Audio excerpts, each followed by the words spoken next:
নমস্কাৰ দৰ্শকসকল, আমি আৰম্ভ কৰিবলৈ ওলাইছোঁ আমাৰ অনুষ্ঠান আমি কেনেদৰে পঢ়িছিলোঁ। আৰু আজি আমাৰ অনুষ্ঠানৰ অতিথি এনাক্ষী বৰা বা আৰু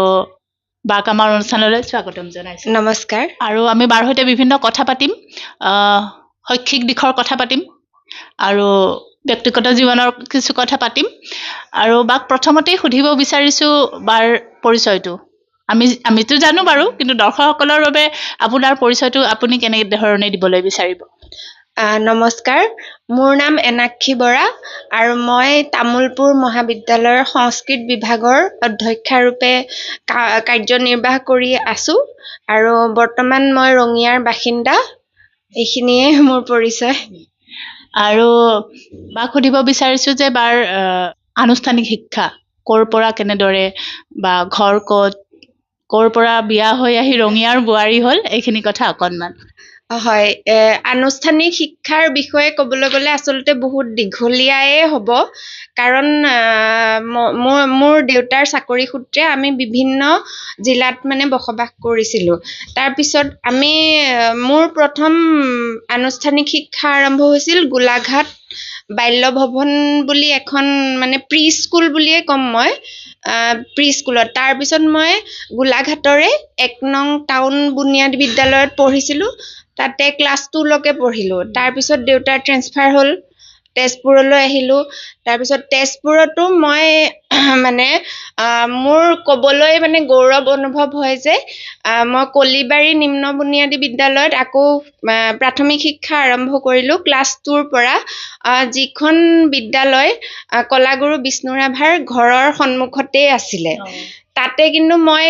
ঠিক 2 মাহমানহে পঢ়িলোঁ। তাৰপিছত আকৌ আমি তেজপুৰৰে বেলেগ এখন ঠাইলৈ আহিলোঁ। সেইকাৰণে তাৰপিছত মই জ্যোতি সোঁৱৰণী প্ৰাথমিক বিদ্যালয়ৰ পৰা প্ৰাথমিক শিক্ষা শেষ কৰিলোঁ। তাৰপিছত ক্লাছ 5ৰ পৰা হাইস্কুল পৰ্যায়ত তেজপুৰ কলেজিয়েট উচ্চতৰ মাধ্যমিক বিদ্যালয়, তাত পঢ়িলোঁ। তাৰপিছত দৰং কলেজ, তাৰপিছত গুৱাহাটী ইউনিভাৰ্চিটি। সেনেকৈয়ে মোৰ আনুষ্ঠানিক শিক্ষা গুৱাহাটী ইউনিভাৰ্চিটিত শেষ হৈছে বুলি মই ক'ব পাৰোঁ। সৰুতে বিভিন্ন ঠাই ঘূৰিলে, যোৰহাটৰ পৰা তেজপুৰ। এই যে মা দেউতাৰ লগতে আপুনিও টালি টোপোলা বান্ধি তেনেকৈ ঘূৰিলে, তাৰ মাজতে পঢ়া চলি থাকিল। এই ঘৰৰ মানুহৰ পঢ়াৰ তাগিদাটো কেনেকুৱা আছিল? যে নতুন নতুন স্কুল সলনি হৈ আছে, আপোনাৰ বন্ধু বান্ধৱ সলনি হৈ আছে, পঢ়াত মনোযোগটো ঠিকেই আছিল নে ক'ৰবাত কিবা অসুবিধা পাইছিলে? প্ৰথমতে সেই সময়খিনিত আচলতে বন্ধু বান্ধৱীখিনি চেঞ্জ হৈ গ'লে অকণমান অসুবিধা এটা হয় মোৰ বিদ্যালয়খন চেঞ্জ হোৱাৰ পিছত। কিন্তু সেই পৰ্যায়ত মই খুব ইমান ভাল ষ্টুডেণ্টো নহয়, কিন্তু শিক্ষক শিক্ষয়িত্ৰীৰ পৰা মৰম পাইছিলোঁ আৰু সেইকাৰণে নতুন নতুন বিদ্যালয়বিলাকতো মই খুব ধুনীয়াকৈ এডজাষ্ট হ'ব পাৰিছিলোঁ, বা বন্ধু বান্ধৱীও আছিলে। সেইকাৰণে বিশেষ এটা অসুবিধা হোৱা নাছিলে। আৰু ঘৰৰ পৰাও ঠিক ছাপোৰ্ট আছিলে যে এইখন স্কুলতে পঢ়িলে ভাল হ'ব, সেনেধৰণৰ আৰু। এই সৰু কালছোৱাত বা আপুনি তেজপুৰ কলেজিয়েটৰ পৰা এটা ফিক্স এটা জাৰ্ণি আৰম্ভ হৈছে আৰু যে তাতেই পঢ়িলোঁ। সেইখিনি সময়ত আপুনি বুজিছিল নে যে মই যদি ভাল ছাত্ৰী হিচাপে শিক্ষক শিক্ষয়িত্ৰীৰ মনত ঠাই ল'ব বিচাৰোঁ, তেতিয়াহ'লে মই ভাল নম্বৰ পাব লাগিব বা ভাল হ'ব লাগিব, সেই ধাৰণাটো আছিল নে মনত? হয়, সেই ধাৰণাটো আছিলে, কাৰণ সেইখিনি সময়ত আজিকালি যিহেতু এনেধৰণে কোৱা হয় যে নম্বৰটোৱে কথা নহয়, কিন্তু আমাৰ সেইখিনি আমি যেতিয়া পঢ়ি আছিলোঁ, আমি যেতিয়া মেট্ৰিক হাই ছেকেণ্ডেৰী দি আছিলোঁ, সেই সময়ত কিন্তু নম্বৰৰ প্ৰাধান্যটো আছিলে। সেইটো মই অনুভৱ কৰোঁ, বা আমাৰ জেনেৰেশ্যনৰ যিখিনি তেওঁলোকেও এই কথাটো ক'ব, কাৰণ আমাৰ সেইখিনি সময়ত বেছি স্ক'প নাছিলে। আজিকালি যেনেধৰণে মাল্টি ডিচিপ্লিনাৰী হৈ গৈছে বস্তুবিলাক, আগতে তেনেকুৱা নাছিলে। মই যদি ফাৰ্ষ্ট ডিভিজন পাওঁ বা লেটাৰ পাওঁ, তেতিয়া মই ছায়েন্স পঢ়িম, ডক্টৰ হ'ম, ইঞ্জিনিয়াৰ হ'ম, তেনেকুৱা আছিল। কিন্তু আৰ্টছ পঢ়িও যে কিবা এটা কৰিব পাৰি, সেই ধাৰণাটো সেই ধাৰণাটো নাছিলে বুলিয়ে ক'ব পাৰি আৰ্টছ পঢ়িলে মানে ছাত্ৰ ছাত্ৰীসকলক খুব কম পাৰ্চেণ্টেজ পোৱা বুলি কম পাৰ্চেণ্টেজ পাই পেলাই আৰ্টছ লোৱা বুলি তেনেধৰণে মানে চিন্তা কৰা হৈছিলে গতিকে সেই সময়ৰ ভুক্তভোগী আমিও গতিকে সেই কথাখিনি মই ভালদৰে মানে অনুভৱ কৰিছিলোঁ বা মানে আমি এক্সপিৰিয়েঞ্চ কৰিছিলোঁ আচলতে সেই কথাখিনি কিন্তু এতিয়া কথাটো তেনেকুৱা নহয় মই মোৰ ল'ৰা ছোৱালীৰ ক্ষেত্ৰতো সেই কথাটো ভাবোঁ বা মোৰ ছাত্ৰ ছাত্ৰীখিনিকো মই এই উপদেশটো দিওঁ যে মানে তোমালোকে অকল ভাল নম্বৰ পালেই নহ'ব আমি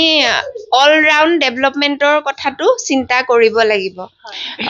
এতিয়া মহাবিদ্যালয়বিলাকত ছেমিষ্টাৰ পদ্ধতি আৰু এই ছেমিষ্টাৰ পদ্ধতিয়ে ছাত্ৰ ছাত্ৰীসকলৰ যিবিলাক কো কাৰিকুলাৰ এক্টিভিটি গান নাচ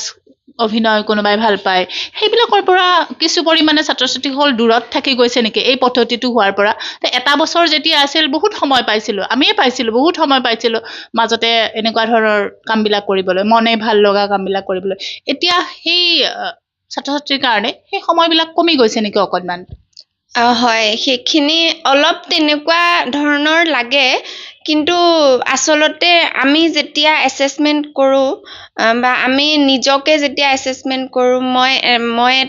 যিহেতু ডিগ্ৰী পঢ়াই আছোঁ ডিগ্ৰীত ছেমিষ্টাৰ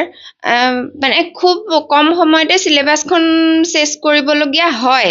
কিন্তু তাৰ মাজতো মানে আমাক নেশ্যনেল এক্ৰিডিটেশ্যন এণ্ড এছেছমেণ্ট কাউন্সিলে নেক বুলি যিটো আমি কওঁ তেওঁলোকে UGCৰ কিছুমান ক্ৰাইটেৰিয়া আছে যিবিলাক আমি এক্টিভিটিজ কিছুমান কৰি থাকিব লাগে সেইটো মানে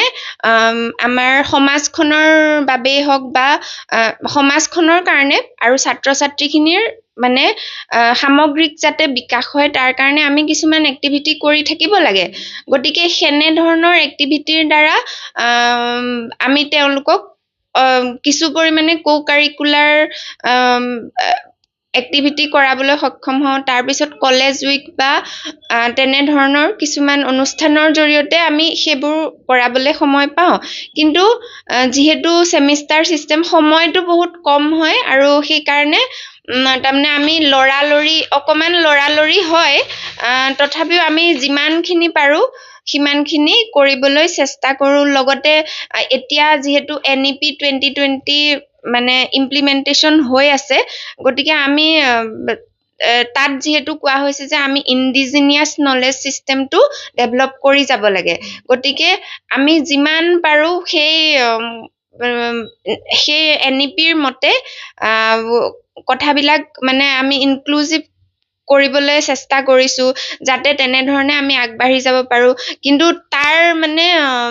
আল্টিমেটলি কনক্লুজনটো কি হ'ব সেইটো আমিও নাজানো আমি মাত্ৰ সেইমতে আমি কৰি আছোঁ সেই তাৰ এখন মানে স্পষ্ট ছবি আচলতে আমি 2-3 বছৰ পাছতহে আচলতে দেখিবলৈ পাম খুব ধুনীয়াকৈ ক'লে আপুনি কথাখিনি যে ছাত্ৰ ছাত্ৰীৰ এই সামগ্ৰিক বিকাশটো খুব গুৰুত্বপূৰ্ণ কথা আৰু আপুনি যিহেতু সংস্কৃতৰ অধ্যাপিকা খুব মধুৰ এটা সংস্কৃত ভাষা আপুনি কেনেদৰে সেই বিশেষ বিষয়টোৰ প্ৰতি আগ্ৰহী হ'ল এইটো তাৰমানে এনেকুৱা কথাটো মোৰ মাৰ দেউতাক ককা তেখেতো সংস্কৃতৰ আছিলে তাৰপিছত তেতিয়াৰ পৰাই মানে মাহঁতে ককাৰ কথা কৈ থাকে মানে সংস্কৃত লোৱাৰ কাৰণে মানে ককাই বহুত মানে কি ধুনীয়াকৈ মানে ইণ্টাৰপ্ৰিটেশ্যন ব্যাখ্যা কৰিব পাৰে কথাবিলাক ধুনীয়াকৈ ক'ব পাৰে তাৰপিছত মোৰ মামায়েও মানে সংস্কৃত বিষয়তে লেটাৰ পাইছিলে মেট্ৰিকত তাৰপিছত সেনেকৈ মানে আমাৰ হেৰিটো আহি আছে তাৰপিছত মোৰ দেউতা আছিলে আয়ুৰ্বেদিক চিকিৎসক আৰু দেউতাই বেছিভাগ তাৰমানে আয়ুৰ্বেদৰ কথাখিনিতো সংস্কৃততে থাকে পঢ়িছিল তেতিয়া দেউতা মানে আগ্ৰহী হৈছিলে আৰু নিজে মানে পঢ়িব নোৱাৰিলে যিহেতু মই পঢ়াটো বিচাৰিছিলে তাৰপিছত যেতিয়া আমি তেজপুৰ আহিছিলোঁ ট্ৰেন্সফাৰ হৈ পেলাই তেতিয়া মোক শংকৰদেৱ শিশু নিকেতনত মানে এডমিশ্যন দিব খুজিছিলে কিন্তু তেতিয়া কি হ'ল সংস্কৃত ভাষাটোতো সেই হেৰি ক্লাছ 1ৰ পৰা থাকে তেওঁলোকে ভাবিলে মই মানে অলপ অসুবিধা পাম সেইকাৰণে মানে মই যি আমাৰ চৰকাৰী প্ৰাথমিক বিদ্যালয় মই তাতেই পঢ়িলো কিন্তু যেতিয়া ক্লাছ 8 পালো তেতিয়া মই সংস্কৃত ললো কিন্তু মাৰ ইচ্ছা আছিলে মানে মই যাতে সায়েন্স লৈ মানে কি মেথছ লৈ পেলাই পঢ়ো বা এডভান্স মেথছ লৈ পেলাই পঢ়ো কিন্তু মই সংস্কৃত লৈ পেলাই পঢ়িলো আৰু তাৰপিছত মেট্ৰিকতো মানে ইমান মই ভাল মাৰ্কছ পোৱা নাই কাৰণ ইমানো মই বেছি ভাল পোৱা নাছিলো হাই ছেকেণ্ডেৰীত মানে তাৰ পাই গলো সংস্কৃতত তাৰপিছততো আৰু সংস্কৃতত মেজৰ লোৱাবলৈ তাৰমানে আমাৰ বিভাগৰ অধ্যক্ষ স্বৰ্গীয় উপেন্দ্ৰনাথ শৰ্মা ছাৰ তেখেতেও মানে আগবাঢ়ি আহিলে তাৰপিছত সেনেকেই মানে সংস্কৃত লৈ পঢ়ি মানে আগবাঢ়ি গৈ থাকিলো আৰু সঁচাকে সংস্কৃতৰ যিটো মানে এই মধুৰতা সেয়া অতুলনীয় এই মুহূৰ্তত কিবা শ্লোক সুভাষিত এনেকুৱা মনত আহিছেনে বহুত খিনিয়ে মনত আহিছে এই ছাত্ৰ ছাত্ৰীসকলৰ উদ্দেশ্যে কিবা এটা তেনেকুৱা সুভাষিত বা শ্লোক তাৰমানে ছাত্ৰ ছাত্ৰীসকলৰ উদ্দেশ্যে ক'বলৈ গ'লে কাকচেষ্টা বকো ধ্যানম শ্বান নিদ্ৰা তথৈবচ অল্পাহাৰী গৃহত্যাগী বিদ্যাৰ্থীনঃ পঞ্চলক্ষণম এইটোৰ অৰ্থ হৈছে আমি কাউৰীৰ নিচিনাকৈ চেষ্টা কৰিব লাগিব বগলীয়ে যেনেকে মাছটো ধৰিবলৈ ধ্যান কৰি থাকে ধ্যান কৰাৰ নিচিনা মানে লক্ষ্যত স্থিৰ হৈ থাকে তেনেধৰণে থাকিব লাগিব তাৰপিছত আমাৰ টোপনিটো কুকুৰৰ নিচিনা হ'ব লাগিব শ্বান নিদ্ৰা মানে কুকুৰৰ নিচিনা অলপতে যাতে আমি সাৰ পাই যাওঁ তেনেধৰণৰ আৰু খুব কমকৈ ভোজন কৰিব লাগিব লগতে নিজৰ ঘৰৰ বিচনাখন ত্যাগ কৰিব লাগিব কাৰণ ৰামেও ঘৰৰ বিচনা ত্যাগ কৰি বনবাসী হৈ শ্ৰীৰাম হ'ব পাৰিছিল ঠিক তেনেধৰণে শ্ৰীকৃষ্ণয়ো ঘৰৰ বিচনাখন ত্যাগ কৰি পেলাইহে বাসুদেৱ শ্ৰীকৃষ্ণ পুৰুষোত্তম হ'ব পাৰিছিল গতিকে সেইখিনিয়ে তাৰোপৰি মই পিতৃ মাতৃসকলৰ উদ্দেশ্যেও কিছুমান শ্লোক আছে তাৰ ভিতৰত মই এটা কৈছো যে লালয়েত পঞ্চবৰ্ষাণি 10 বৰ্ষাণি তাৰয়েত প্ৰাপ্তেতু ষোড়শ বৰ্ষে পুত্ৰম মিত্ৰ বদাচৰেত তাৰমানে ল'ৰা ছোৱালীক 5 বছৰলৈকে খুব মৰম কৰিব লাগে আৰু যেতিয়া 5 বছৰ পাৰ হৈ 5ৰ পৰা 10 বছৰৰ সেইখিনি সময়ত সংস্কাৰ দিব লাগে আৰু যদি আমি সংস্কাৰ নিদো পিছত আমাৰ কাৰণে অসুবিধাৰ সৃষ্টি হয় তাৰপিছত যেতিয়া ল'ৰা বা ছোৱালীজনী 16 বছৰ হয় তেতিয়া তেওঁলোকক বন্ধুৰ দৰে ব্যৱহাৰ কৰিব লাগে এইবিলাক কথা আচলতে আজিকালি পেডাগগী বা সাইকোলজিটো এনেধৰণৰ কথাবিলাক কোৱা হয় কিন্তু সংস্কৃত যিবিলাক শাস্ত্ৰ তাত হাজাৰ হাজাৰ বছৰ আগতে এই কথাবিলাক কৈ যোৱা হৈছিল কিন্তু আমি যিহেতু সংস্কৃত অধ্যয়নৰ পৰা মানে আঁতৰি আহিলো আমাক চক্ৰান্তমূলকভাৱে আচলতে আঁতৰাই ৰখা হ'ল সেইকাৰণে আমি এই কথাবিলাকৰ পৰা বঞ্চিত হলো কিন্তু তথাপিও মই মানে চৰকাৰ পক্ষক ধন্যবাদ দিছো যে ইণ্ডিয়ান নলেজ সিস্টেম হিচাপে যিহেতু সেই জ্ঞানৰ পৰম্পৰাটো পুনৰ শিক্ষা ব্যৱস্থালৈ আনিছে তাৰ বাবে মই ধন্যবাদ জনাইছো হয় আচলতে এই যিবিলাক এতিয়াৰ শিশুৰ মনস্তত্বমূলক কথা যিবিলাক আমি পঢ়িব লাগে সেই কথাবিলাক কিন্তু হাজাৰ হাজাৰ বছৰ আগতেই ঋষিমুনিসকলে সেই সংস্কৃত ভাষাতে আমাক কৈ থৈ গৈছে হয়তো সেই গুৰুত্বহীনতা বা সেই সজাগতাৰ অভাৱটোৰ কাৰণে হয়তো সেই কথাবিলাক তেনেকৈ কিতাপতে লিপিবদ্ধ থাকি গ'ল মোক এটা কথা সুধিব বিচাৰিছো যে এগৰাকী গৃহিণী সন্তানৰ মাতৃ কলেজৰ অধ্যাপিকা আৰু সামাজিকভাৱেও আপুনি বহুকেইটা অনুষ্ঠানৰ লগত জড়িত কেনেকৈ এই সময়বিলাক মিলোৱাটো সম্ভৱ সেইটো তাৰমানে যিহেতু আমি চাকৰিজীৱী মহিলাই মই কিবা এটা কৰি পেলাই ওলাই যাওঁ আৰু সময়টো তাৰমানে মিলাবলগীয়া হয় আৰু মই বহুত ক্ষেত্ৰত দেখিছো যে আমি যিসকলে ওলাই যাওঁ তেওঁলোকে কিবা কিবি মেনেজ কৰি হ'লেও আমি ওলাই যাব পাৰো কিন্তু যিসকল সেইটো মানে বিতৰ্ক কৰিব নালাগে কিন্তু মই যিহেতু বহুত অনুষ্ঠানৰ লগত জড়িত মই মহিলাখিনিক মাতিবলৈ হ'লে আমি চিন্তা কৰিবলগীয়া হয় যে অমুক সময়ত মাতিম নে তেওঁলোকে কেনেধৰণে মেনেজ কৰি আহিব সেই কথাটো আমি বহুত চিন্তা কৰিবলগীয়া হয় আৰু কেতিয়াবা আমি কিছুমান অনুষ্ঠানত গ'লে আমাক দেখি পেলাই বাকীসকল মানে মহিলাই কয় যে মানে বিশেষকৈ মোৰ কথাও কয় যে সৰু সৰু দুটা ল'ৰা ছোৱালী এৰি পেলাই বাইদেউ যেনেকে আহিব পাৰিছে আমিও মানে সেইকাৰণে ওলাই আহিব পাৰিছো আৰু মোক দেখি যদি আন 3 গৰাকী মানুহ সোমাই থাকিবলগীয়া হয় তেনেধৰণৰ কাম আচলতে আমি কৰিব নিবিচাৰো আমি কাৰোবাৰ আদৰ্শ হ'ব বিচাৰো যাতে মোক দেখি আৰু 2-4 গৰাকীয়ে উৎসাহ পায় সেইটোৱে মোৰ মনোভাৱ আৰু হয় আচলতে যিখিনি ধৰক শিক্ষিত মহিলা বা নিজৰ জীৱিকাৰ পথ নিজে বাছি লৈছে সেইখিনি মহিলা আচলতে সমাজৰ কাৰণেও অনুকৰণীয় হ'ব লাগে আৰু সেইসকল মহিলাক দেখি যদি আন আকৌ 2-3 গৰাকী তেনেকৈ ওলাই আহে সামাজিক কামত সাংস্কৃতিক কামত সেইটো আচলতে সমাজখনৰ কাৰণে এটা শুভ লক্ষণ আৰু এই যে ঘৰ বা চাকৰি কোনটোক লৈ বেছি সুখী বা কোনখিনি সময় আপুনি খুব সুখৰ সময় হিচাপে উদযাপন কৰিছে হয় সেইটো কথা ক'বলৈ হ'লে দুইটাই মই মানে কমফৰ্ট জোন বুলি যিটো কয় আৰু দুইটাই মোৰ কমফৰ্ট জোন আচলতে মই এইকেইদিন যিহেতু ৰিফ্ৰেছাৰ কোৰ্ছ এটাৰ কাৰণে মই ঘৰতে আছো অনলাইন কৰি আছো কিন্তু তথাপিও মই মানে কলেজখন বা মোৰ ডিপাৰ্টমেণ্টক মিছ কৰি আছো বা সহকৰ্মীসকলক লগ পোৱা নাই সেইটো এটা হেৰি হৈ আছে কিন্তু মই ঘৰত থাকিলেও মানে ল'ৰা ছোৱালীখিনিক সময় দি সেইখিনিও এটা মোৰ মানে ভাল লাগে কাৰণ সেইখিনিও এটা মোৰ সুখৰ সময় বা সিহঁতক কিবা কিবি সাধু কথা কৈ বা সিহঁতৰ লগত খেলি তেনেধৰণে সময়বোৰ পাৰ কৰিলেও সেইখিনিও মোৰ সুখৰ সময় এইখিনি